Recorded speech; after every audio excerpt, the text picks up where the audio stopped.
Hi, I'm Phil Spencer, head of Xbox. I'm a white man with brown hair wearing a t-shirt and a hoodie. At Xbox, we aspire to empower everyone to play the games they want with the people they want anywhere they want. An important part of that ambition is making gaming accessible to the over 400 million players with disabilities, including adapting our own games and platforms. We also want to empower game creators with accessibility tools and best practices and build communities where people feel safe, welcomed, and represented. This work wouldn't be possible without the partnership and leadership of the disability community. Thank you to everyone who has shared their experiences and pushed us to do more to make our industry accessible. Today's show is about amplifying those voices and sharing some of the innovative work being done to bring play and connection to everyone, everywhere. Because when everyone plays, we all win.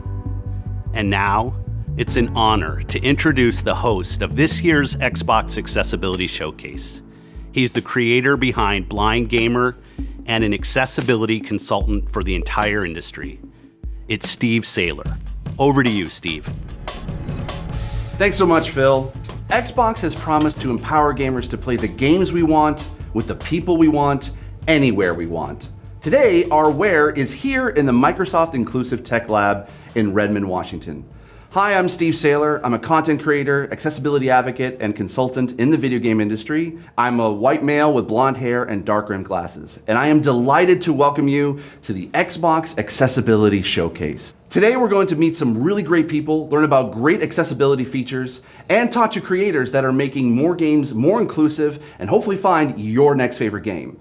And I have here Solomon, who's the Accessibility Program Manager here in the lab. Solomon, thank you so much for allowing us to be here today. And can you tell us a little bit about yourself and what you do here at the lab? Thank you, Steve. Yes, I am a medium-build white man with a prosthetic hand. And what we do here in the lab is provide a space for the disability community to come and collaborate with Microsoft. This is a space for and by people with disabilities, not about them. So the work that we do here started with the Xbox Adaptive Controller, which I am a huge fan of personally. Yep. And that has helped us grow our inclusive design from there. And now we cover all of Microsoft's products. So why don't you tell us a little bit about the evolution of the space, not only just within gaming, but just beyond that? The Inclusive Tech Lab started 5 years ago. It was so popular with our teams that we expanded to this newly opened facility to allow us to expand our scope as well. So we do still have a space for gaming. We've got space for education now, and productivity and remote work and sensory and all of that. So it's allowed us to broaden that inclusive design practice. This place obviously covers a bit of gaming, but within Microsoft itself, what else does the lab cover? Now we cover all of our Surface devices, our accessories. We partner with software as well. So if it's a piece of hardware, it comes through this lab. Well, perfect. Well, thank you so much, Solomon, for allowing us to be here today. We promise not to wreck the place throughout the showcase, and we'll just jump right into it. So I'm standing in front of the famous fiber optic jellyfish here in the lab, so we'll be seeing more of them as we go through the showcase. Now, we all need to play. Everyone's ideas of play is a little bit different, but ultimately, it's the same drive to learn, to feel, and to connect through fun. Whether that's going on a solo adventure or playing with friends online or in person, they allow us to explore, prompt us to imagine, and enrich our lives through play. I find it extremely satisfying to be able to play games with friends, and accessibility is a huge part of that. Where as a kid, I used to think that I really sucked at games. But in reality, it was that gaming sucked for me. So more or less, I decided to dedicate my career and my life to accessibility so that kids growing up today don't have to feel like that they suck at games and that their disability is getting in the way. Kaylee grew up playing video games with her dad, Eric, and it allowed them to be able to connect through tough times and also physical separation. Kaylee, Eric, thank you so much for joining us. Why don't you tell us a little bit about yourself and what you're currently playing right now? Kaylee, we'll start with you. I'm 18. I'm about to go into college at UCLA, and I am currently playing a cute little game called Coffee Talks. It's on Game Pass. Yes. You just play as a barista and, well, spy on your customers' lives, essentially. It's a really cute, chill game. I've been using it to decompress with, well, the stress of moving in. Sure. In between packing and everything. So, yeah, I've been playing that recently. Awesome. Eric, what about you? We play every once in a while just odd stuff that just shows up on Game Pass. I'll just pick up something and for no reason at all, I find myself, it's like trying Lawnmower Simulator or something along those lines. That is so addicting. Yeah, it's some strange stuff, but yeah, popping around to a lot of things. Like that leads me to my questions. Like I wanted to ask, when did you two start playing together? Like how has gaming sort of like brought you to being able to enjoy gaming? I mean, literally since I can first remember, we've been playing games together. She loved playing the Lego stuff.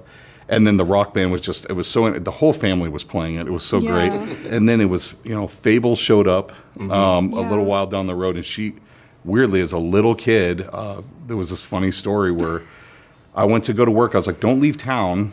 You can still play, because she was good about talking to people in the town. So I come back, Xbox is still on, just the TV was off. I was like, okay. So I turned on the TV. And everyone in the town had a heart above their head. She had made every villager fall in love. And they were like, we could get married. And I was like, what have you done? It was just so funny, but it was just so her. But she would get into these games. And so we started playing from the time she was about 4 years old. Why don't you tell us a little bit about how does disability kind of affect your day-to-day life? Well, for me, with my narcolepsy and cataplexy, like we've been talking about with, chill games, cataplexy is generally triggered by intense emotions. So there are times when I'll get like really, really stressed in maybe like a multiplayer first-person shooter game. Sure. And so cataplexy is, sudden loss of muscle tension. So my muscles will just kind of cease to function. I'll drop the controller, my neck might, drop a little bit, that kind of thing, depending on the severity of it. With that kind of thing, I'll usually have to, switch to like a more chill game, something that isn't stressful, like I said, like a coffee talks kind of game, or lawn mowing simulator, something that doesn't require me to have to focus as much. There was a lot of different games that clicked better with her, having certain ones that did this certain feature, or combat free, like you were saying, like what, Minecraft, and some of the other ones was like, oh yeah, I want to play just story mode on something like that. It was great. It gave her the opportunity to do that. So yeah, my narcolepsy affects me in the way that my sleep cycle is messed up, in that I don't get restful sleep, so that during the day I get tired and I fall asleep multiple times during the day. My early years of high school, I had to be taken out of school because it was affecting my learning so much that I was always like kind of absent in class physically, and I had to be homeschooled, and that really affected my learning. And obviously it affected my social life as well. And prior to my narcolepsy, I was very active physically. I played volleyball, I did fencing, and I was also active in show choir. But as my narcolepsy got worse, I had to stop doing those things, because I was not only a hazard to myself, I was a hazard to everyone else around me, because I would, trip and fall, or I would fall asleep during a routine. I was obviously devastated when I couldn't do those things anymore, but luckily I was able to continue playing video games, which was obviously still like a huge part of my life, and it became even more a part of my life because it filled the social aspects of my life that were no longer there because of school, because, I could connect with, people my age online when I was playing games that I couldn't talk to in person. Obviously being able to, like Eric, as you said, like seeing Kaylee grow up and playing different types of games, how have you been able to still keep playing together as the life kind of moves on? When we first got the Series X, and then we jumped on Game Pass, I was just like, I'm going to introduce you to Halo. Yeah. And she started playing, so it gave her a year, and she worked through all the stories, she worked through all of them, and then Infinite came out. And she was just like, yeah, I'm cool with playing, so it got her into playing online. That was just, it was so cool to see that whole kind of evolution of it. Yeah. And we just get into all these different games, and it was just, to do some of these different ones that, I would have never thought that the little playing, Lego Star Wars on the screen, side by side. But then years later, here we are, we're in a galaxy flying around in spaceships and building bases. It is really cool to see over like 10, 15 years time that, our gaming has gotten to this different level.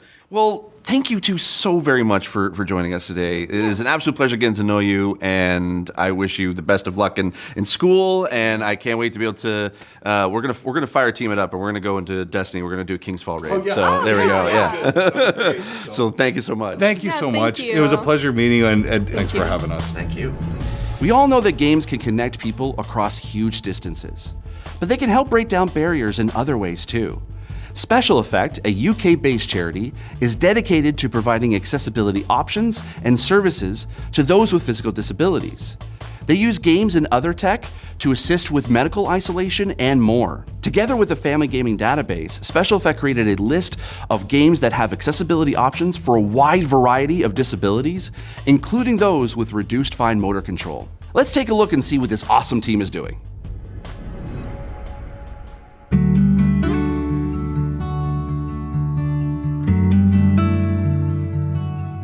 Special Effect is a small UK-based charity. We work to help disabled gamers get access to video games. The people that contact us generally are either been able to play before and something has changed, or they would like to be able to play for the first time. The work that we do is completely bespoke, based on the individual, based on their functional movements, based on the games they want to play. So we take all that information and we create a setup that's completely tailored to their movements to help them play the games that they want to play. We quite often work with young people and children who maybe going to the park and kicking a ball around would be very difficult for them to do. But with the right joystick and the right buttons, then maybe they can really get involved in playing with the family. Even tiniest amount of movement can be really good for accessing a switch or a joystick, and so we try and get an idea about the person's condition and the movements they may have, and then we can kind of tailor a setup by just doing lots of trial and error with a whole range of accessible equipment. So if someone has difficulty moving their hands, they might find a standard controller is difficult to use, but if they've got good head movement, then it could be that a joystick could be positioned by their chin, and they can use either their jaw movement or their head movement to control the character in the game. It's whether they're comfortable with playing is really key to make sure that they're able to game for as long as they want to with the setup that they have. Recently, we've been working with Andy from the Family Gaming Database on their accessibility reports. Finding a game that's a good match for you or your child, you've got lots of different sort of competing considerations, and so helping parents and guardians make those decisions one at a time in a very clear way is really helpful. And then kind of once you've got that base kind of group of games, then you have some more specific considerations, I think, and that might come into this area of disability. So every game page has an accessibility report where we've gone through and assessed that game, and we've checked what that game offers, not just in terms of features, but also in terms of design. Looking into this area of accessibility, there are many different ways that you can identify what's in your game, and the Microsoft accessibility tags are a really good way that was already doing that before we started. Microsoft accessibility tags can be found on the Xbox store. And what it is that developers can choose to highlight these wide range of accessibility settings, whether it's input remapping, or whether it's adjusting sensitivity to sticks, or it's changing toggle options to show people what settings are in the game before a player actually buys them. We want to make sure that the games aren't losing their integrity or not losing their heart, but also the settings are also there to help those players to play their games easier, because a small tweak to a setting can make a massive difference to a wide range of players. Learning from the Xbox accessibility guidelines that relate to those tags was really helpful. It gave us kind of a baseline of what's already done. So it really is a sort of a collaborative effort, and we're learning from each other. I'm probably learning more from Microsoft than the other way around. I think it's probably true to say. Everyone who comes to us has a different reason to want to be able to play, and they'll have their own kind of unique story, but I think people want to be included, and inclusion's a huge part of what we do and why we do what we do. People have a wide range of reasons for playing. It could be escapism if someone has a condition which causes a lot of pain, for example, or fatigue. And it can also just be for fun. I think it's easy to think, well, it's only video games, and some parents might think, actually, I wouldn't mind it if my kids played less games. But that's something of a misunderstanding, I think, of what games are and the value they bring to a child's life. They really are kind of a new media, a new way of making sense of the world, a new way of telling stories, which is why they're so popular and why they're so well fitted to this moment in history for children. And so once you've realised that, then it becomes very clear it's really important that everybody can access this new media and can do that in a level playing field way. I think a real kind of key thing is to say, never say never. We quite often will speak to people who maybe they were told after an accident or an injury, or maybe after their condition may have progressed, that they wouldn't be able to play games again. But actually when they get in touch with us, we can quite often find ways to play. And as long as we can find a way for a person to be able to access a button or move a joystick, then there can almost always be a way to help that person play. For a lot of people, gaming is their only outlet. It really gives them that social inclusion that I think we all just want to have, to spend time with our friends, or just having just time to yourself, just to relax and enjoy things. And that's what Special Effects is all about, is to give people the leisure and enjoyment from video gaming, just like everyone else should have.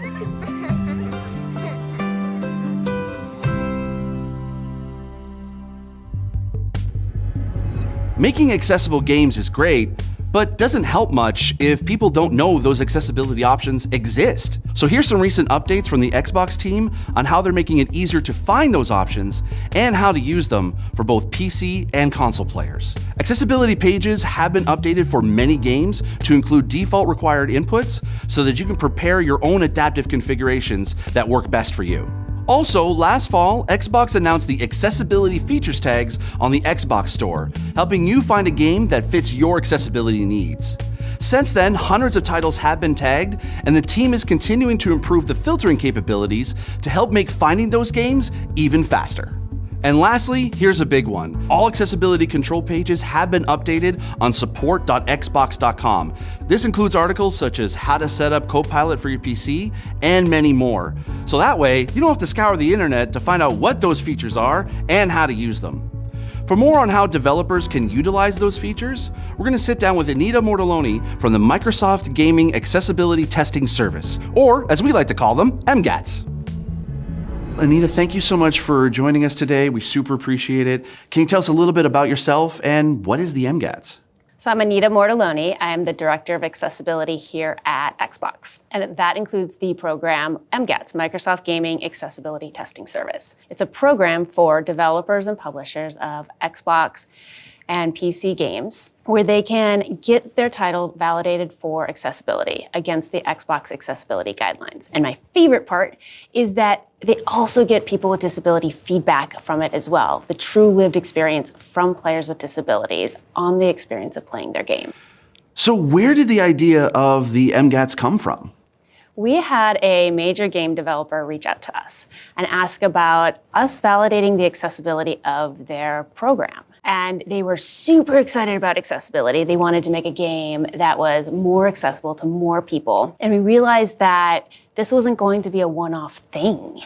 And so we brought together gaming, accessibility expertise, and then most importantly, people with disabilities to create the program called MGATS. How does the program work? Great question.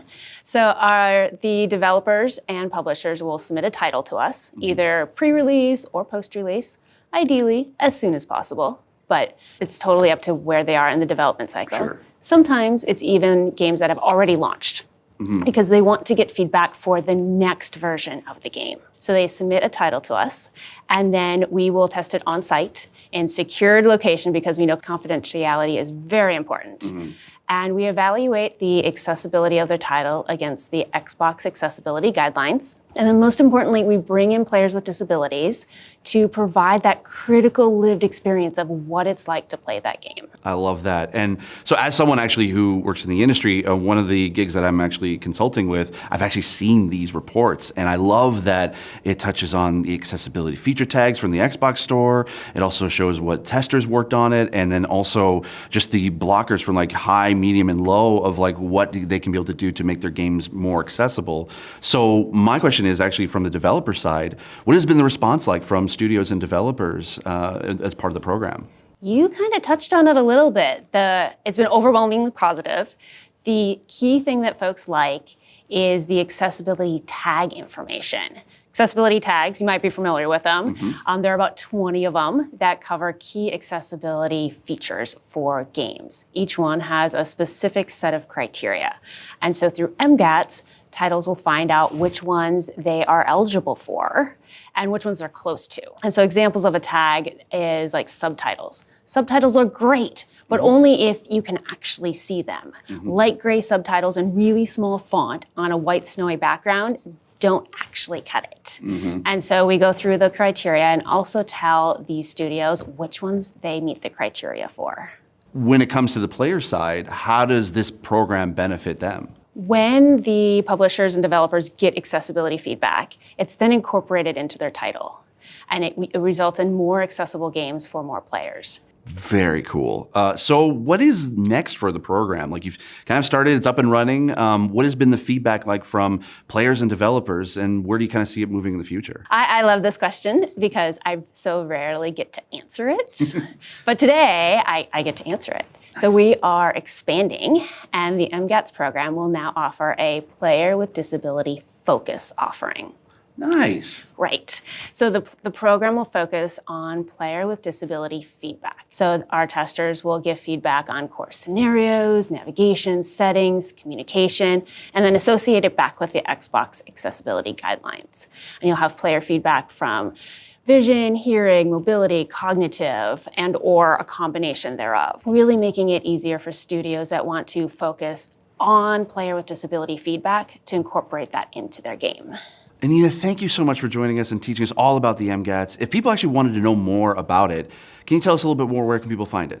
I would point people to the Xbox Gaming Accessibility website. It has information on the MGATS, the awesome Xbox Accessibility Guidelines, the Xbox Accessibility Insider League, all things Xbox accessibility. That is the place to start. Perfect. And make sure to be able to go check it out. Actually, as an example of the MGATS program, we're going to be talking to Connor Bradley at ID at Xbox Studios, Softleaf Studios, about their upcoming game Stories of Blossom and how they use the MGATS program and the community to be able to make their game as accessible as possible. Have I ever told you the story about Annie and the Crumbles?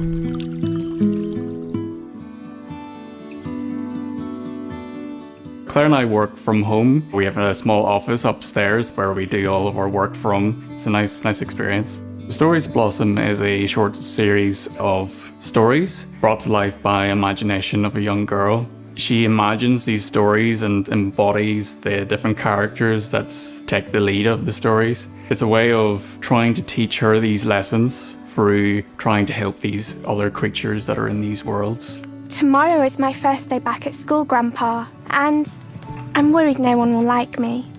Oh, my dear Clara, you have no need to worry. Early on in our development, we went in with the mindset of how can we focus on accessibility? And we took sort of a lens on everything that we did and sort of seen, is this accessible? And a big part of that was involving the disability community. It's not until someone who lives their lives with these disabilities that we can verify that what we are providing is useful, but it also identifies barriers that we may not have considered before. And the great thing about doing it earlier, you can then share with your audience what accessibility options and designs have been done.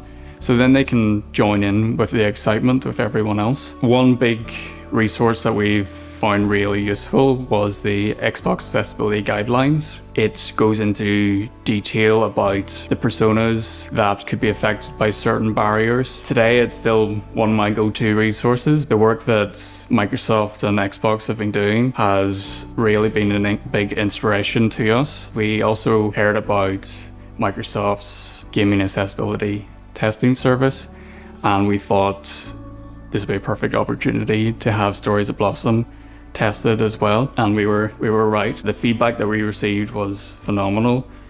Not only did it highlight what we have been doing right, it also gave more feedback from other players with disabilities and raised concerns of areas that we should be looking into. Since we took the step of developing accessibility early, a lot of what we are doing is sort of design decisions. So there's some simple things like the narrative has been addressed with, can someone with a lower reading age read these text? But on the other end, we have different features, for example, subtitles in games. So we now offer audio descriptions for cutscenes and in-game events, and when you first go into a scene, you're offered a visual description of what is there. And to developers, the great thing is that any small change you can make to make the game more accessible can really have a huge impact. This isn't just a small number of people. 15% of the world's population in some form is disabled. Now is the perfect time to start looking into accessibility in your own games. It's the direction that the industry is moving, and players are starting to expect these kind of features in the game. You don't need a huge team to make a game accessible, and I think we are proof of that. Stories of Blossom, we plan to release it early next year, so keep an eye out for that. We'll hopefully be releasing a release date very soon.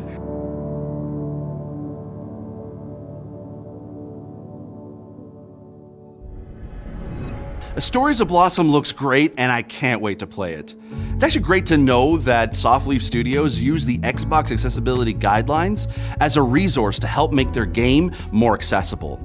And speaking of the ZAGs, as we call them, they've now been updated based on community feedback to include best practices for touch-based controls on mobile devices. So that way, developers can help make games for Xbox Cloud Gaming more accessible.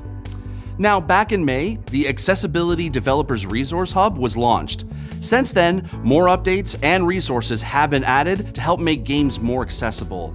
And developers like Interior Night share that same goal. As Dusk Falls is their most recent game, and it's actually really accessible to a lot of players, including those who are totally sightless. Today I get to sit down with Mei Wong, lead designer at Interior Night, to find out how they made As Dusk Falls as accessible as possible. All right, Mei, thank you so much for joining us. We really appreciate it. So why don't you tell us a little bit about yourself and what you do at Interior Night? So my name is Mei Wong. So I'm from Hong Kong, but I'm living in London for 15 years. So I'm lead game designer at Interior Night. And then we just released our first game at Dusk Falls. Very cool. Well, I am a big fan of the game, especially for accessibility. So I've been wanting to ask, what was the journey like for you to be able to include accessibility in As Dusk Falls? So when we first start designing at Dusk Falls, we know that there's two main aspects of the game, the interactive narrative drama game and also the multiplayer aspect. We want to make a game that are relatable story and grounded characters. So we want the player to be focused on the story, but not worry about the complex control, like what button to press. For the multiplayer point of view, we want to create a game that people can play together with friends and family, no matter what the background is, no matter if they played game before or how old they are. It's like kind of like the core thing that we want to create. So we know that we need to make a game that are really have like simple mechanic and control system. And then so it be able to be approachable and accessible to everybody. So we kind of like decide that this game will be 8 players that people can play together locally or online or even on Twitch. They will be able to use the controller, using the phone as a companion app to control the game, or using the keyboard and the mouse. So it means that there's a different way of playing. Actually, that's a good point. I wanted to talk about that because you are a small team, but I'm curious as to, as a studio, in wanting to be able to have accessibility in your game, like how important was that? We all love playing game and we want to share the game with like wider audience. I think from my point of view, accessibility feature is not just about for people who have disability. It's also for everyone that who like to play games. One of the examples we always talk about is that one of our colleagues have their grandmom come in to play the game. And then it's just like, even that you understand that when you grow old, your response speed will not be the same. So you want the game to be able to cater for different needs. I get so excited about it because this is something that, as a blind player, there are a lot of games that are very difficult for us to be able to play. And a lot of it actually comes down to where there are games that just don't have either screen reader support or menu narration. And you and Tyrion and I were able to like integrate the Xbox operating system in a way that was never been seen before, where essentially you have like the narrator, if you have narrator turned on your Xbox, it'll automatically turn on screen reader in the game. So I kind of wanted to ask, A, how did that feature come about? And also, B, can you expand a little bit on some of the things that you're able to do for blind, low vision players for As Dusk Falls? Yeah, so I think one of the things we're really looking at is how can they actually go into the game without any help? What happens if like people already set it up, take the options about like menu narration in the Xbox system, then we should be able to get the data to put in our game. And then the other thing is like the press A to start screen. Then after like 20 seconds, the game will tell you press A to start. So if you press A to start at that point, we will actually like tell you, do you want to keep to having the screen narration on? So if you press it on that time, then the game will actually fully functional with the narration. So I wanted to move on and ask about sort of obviously your partnership with Xbox and with Microsoft. What resources did you use from Xbox in helping to develop As Dusk Falls? So we have a research team in Xbox that help us to do like user testing. So they do actually look at our original list and then come by giving us some like suggestion and recommendation, which is like, I think it's like eye-opening for us. There was like speech to text, text to speech, in-game chat, a lot of like things that we may not be thinking about, even like button remapping. And then surely the accessibility document from Microsoft is really useful because like the guideline is actually provides so much information for us to be able to like understand what is the main core suggestion for us. So it's super useful. And one thing I really want to call out is also the accessibility expert team in Xbox and also the QA team. They're very helpful for us to testing all our game and then tell us, oh, this one is the contrast is not good enough, because sometimes I think it's a bit difficult to kind of like checking each one, but the QA team is wonderful. They help us so much on like getting all the information in one place. I love that. I absolutely love it. So last question I have with you, May, is I wanted to know if is there any type of advice or a message that you want to be able to give to either the community or to other developers about accessibility? For me, the key thing is about like to bring wider audience to your game, because game is such an enjoyable and things for everybody. If you can like make it more accessible, more approachable, you get to more people. You spend a lot of time, effort. Surely you want to have everyone playing it as well. So plan early and then get more feedback earlier. Great message for people to hear for sure. Well, thank you, May, so much for joining us today. Thank you for all the work that you do to you and your team at Interior Night. And everyone, play As Dusk Falls. Play it. It's great. Thanks, May. Thank you. Now we've talked a lot about programs and resources for developers, so let's take a minute and talk about community. And we're gonna go into Steve's story time. So recently I was playing Sea of Thieves with some friends, and at one point I kind of got stuck and I couldn't be able to see where I was supposed to go next. And there were some other players that were playing with us, and they'd gone so further ahead, I thought we were never gonna see them again.